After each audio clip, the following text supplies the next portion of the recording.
Okay, so gawin natin yung weekly horoscope para po sa may mga Sun, Moon at Rising na Pisces para sa May 11 to 17. So kung bago ka, subscribe, like, and share. Kung di mo alam yung Sun, Moon, Rising mo, sa dulo ng video may link para mapanood mo. Readings are for guidance purposes. Use your free will wisely. At for private reading spell works, pwede mo ako i-message at Friday till Sunday. Nasa Oh My Gulay tayo sa Session Road for face-to-face readings. Okay, so progressive reading to, meaning in additional 1 to 5 weeks, ma-experience mo pa tong reading na to. So, Pisces, ano bang in-expect natin? Una-una is the card of the Magician. Well, ang Magician kasi, and the tarot cards is also connected to the planet of Mercury, which is Mercury is the fastest moving planet. At the same time, tungkol siya sa communication and also about our thought process. So, medyo medyo kailangan let's not allow yung mga impulsive decisions. So, magkakaroon kasi ng mga some pressures around you para gawin mo tong bagay na to or sabihin mo tong bagay na to or ikulit mo tong bagay na to make a maybe follow up, ganyan. Huwag mong hayaan yung may inip ka, kasi madadala yung emotions mo dito, eh. Huwag ka masyadong maiinip. And doon na maging clear ka na, okay, sinabi na 2 to 3 days. Tapos nasa second day pa lang nainip ka na. Kalmahan mo yung sarili mo. Remind yourself not to do impulsive decisions. Kasi that can ruin a lot of things para sa'yo.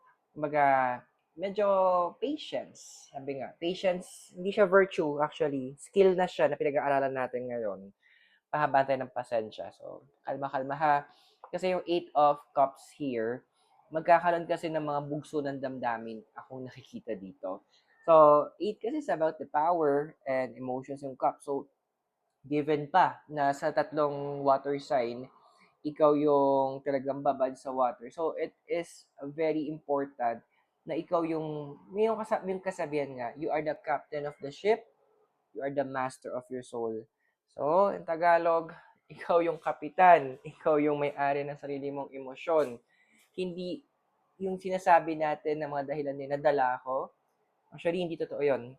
Ang totoo is, nagpadala tayo. Yung napilitan, hindi. Nagpapilit tayo. Kasi may decision pa rin tayo eh. Nung kahit anong pilit sa atin ng mga tao, kung andoon na magiging matigas tayo doon sa desisyon natin, hindi tayo pwedeng mawala doon sa posisyon natin. Kaya 'di ba, merong passage sa Bible na parang stand your ground or stand firm. Inutos siya kasi andoon na madaling madaling gaming mag-isip ng dahilan na ito yung gagawin natin. And another thing din, yung dadahilan ng iba, kasi andun ako sa sitwasyon na yun eh. Walk out. Literal. So medyo gagamitin mo talaga ang walk out process mo. Allow yourself to get out. If physically andoon na naiipit ka na, get out of it. Ikaw yung mag-decide. Huwag yung magpapapigil ka. Kasi doon dito rin yung moment na matetest yung character mo. Now, with the 8 of Wands yung kasunod, once na, kasi madali mo makukuha to eh. Yung controlling your emotion kasi buhay mo siya eh. Environment mo siya. So, the card is saying na once na mabilis mo siya makukuha, andoon din na mabilis mong maririp yung benefits ng paano maging in total control ng emotions mo. Hindi na yun, hindi ka na mapupunta sa point na ito yung pwede lang o ito yung nangyayari lang o ito yung papayagan mo. Andoon na yung ikaw na yung magdidictate na ngayon sinabi, pipilitin nila, dapat ganito gawin mo, ganyan-ganyan. Andoon na, meron ka ng mga linya na, sige, pag-iisipan ko, or no, hindi pwede. Andun na matututo kang mag-push back, which is an important thing. Kasi doon tayo papasok sa Queen of Swords. So, this card is also advising na, ang swords kasi is about the mind and the intellect eh.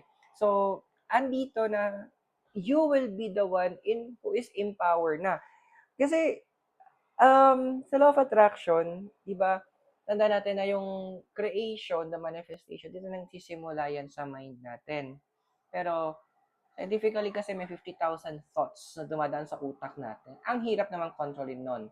Now, how do we control our emotion, our mind? Here. Kaya nga nauna ito eh, Eight of Cups. Ikaw, tsaka yung The Magician. Kasi andoon na yung universe needs you to learn paano ikaw yung masusunod sa emotions mo. And kapag andun na nakaya mo nang i-control yung emotions mo, papasok na nakaya mo na control din yung iniisip mo. Kasi, eto siya, mapapansin natin kapag down tayo emotionally or we have a lot of negative emotions, ang dami din natin negative thoughts. But, kapag good yung emotion natin, nasa positive emotions natin, ang dami din natin good at positive thoughts. Kasi in yung influence nun. So, tinuturuan ka ng universe paano mag-manifest ng properly using this influence by this. Ngayon, kita, with the Queen of Cups na naka-reverse. So, ando na, siguro may mga nagsasabi, paano pag yung nabigla ka or nagulat ka? That's normal.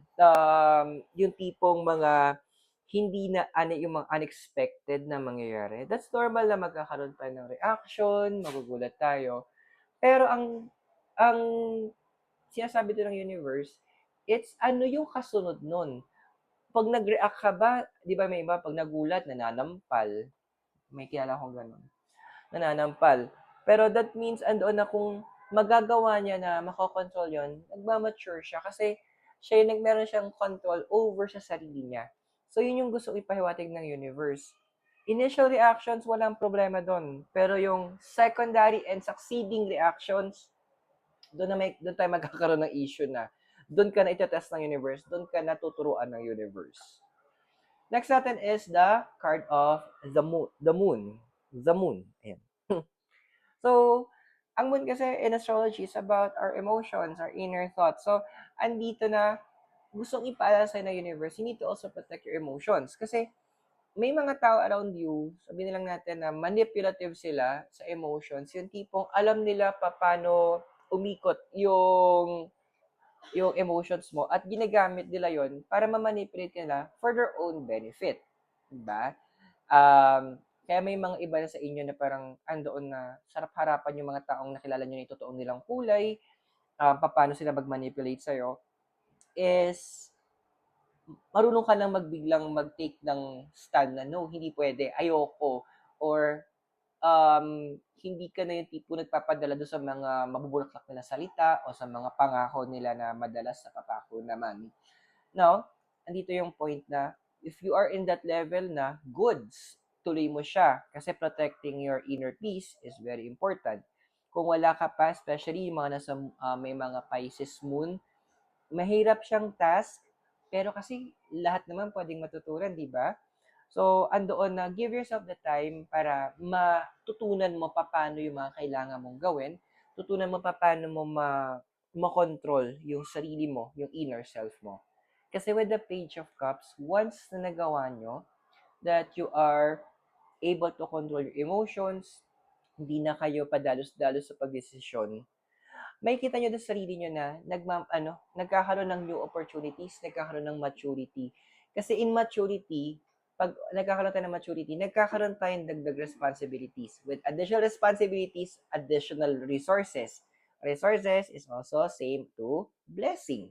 So, yun yung pine-prepare ng universe para sa'yo because the universe wants you to gain more as well. Pero paano ka magiging, yung sa gaining more, paano mo siya mapagyayaman kung hindi ka prepared or matured for it. Now, ang mga deities mo ngayon is si Athena, number 14, wisdom, strategy, and a wish to lead. At Sun, number 1, center self and a wish to shine.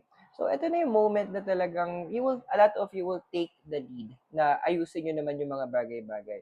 Now, the universe with Athena, she's the goddess of wisdom, andoon na, ito na yung, once kasi na-control mo yung sarili mo, that is already wisdom eh. At andoon na, hindi ka na padalos-dalos, that means alam mo pa paano magpa-plan. And when you plan, andoon na ang magiging benefactor dapat dito, which is yun yung target ng universe, is ikaw. So I hope nakatulong yung readings. Those are for guidance purposes. Use your free will wisely. Kung bago ka, subscribe, like, and share. Private readings, Pawn Spell works. You can message me at every Friday hanggang Sunday sa Oh My Gulay po in Session Road. May face-to-face readings tayo.